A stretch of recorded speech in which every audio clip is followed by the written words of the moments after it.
Поціновувачі мистецтва іконопису мають можливість відвідати виставку сучасних ікон сімейної іконописної майстерні «Небо на землі» у Музеї народної архітектури та побуту в Ужгороді. Експозиція складається з понад півсотні робіт, серед яких і канонічний іконопис, і сучасні авторські інтерпретації.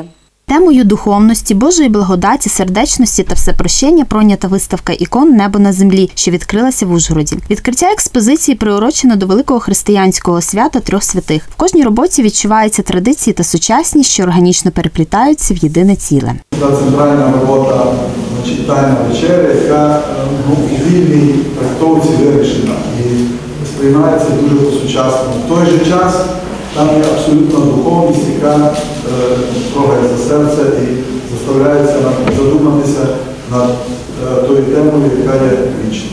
Із творчого доробку сімейної майстерні було представлено більше 50 робіт, виконаних за старовинними технологіями. Кожна ікона неповторна. Майстри використовують тільки натуральні матеріали – дошки із липи або черешні, паволоку зі спеціального ґрунту на основі крейди і тваринного клею, а також фарби із природних матеріалів.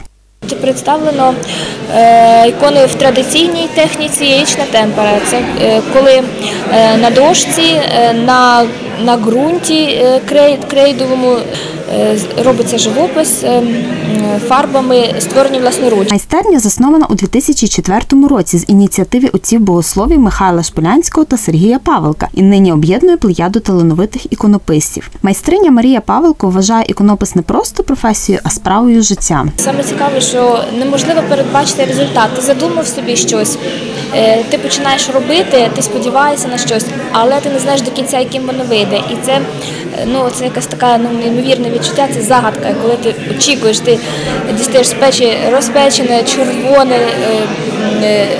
оце твір мистецтва, тоді, коли він вистигає, і ти бачиш тоді результат, і воно завжди вражає, тому що і тоді приходить на думку те, що від нас дуже мало залежить, тому що все, що відбувається з нами, це завдяки тому, що Господь благословляє або ні, щось виходить або ні, то все залежить від нього. Таємнича краса ікони захоплювала і захоплює, адже це не просто картина із зображенням тих, кому поклоняються віруючі. Це мова символів духовного світу, де кожен штрих передає більше змісту, ніж написаний текст.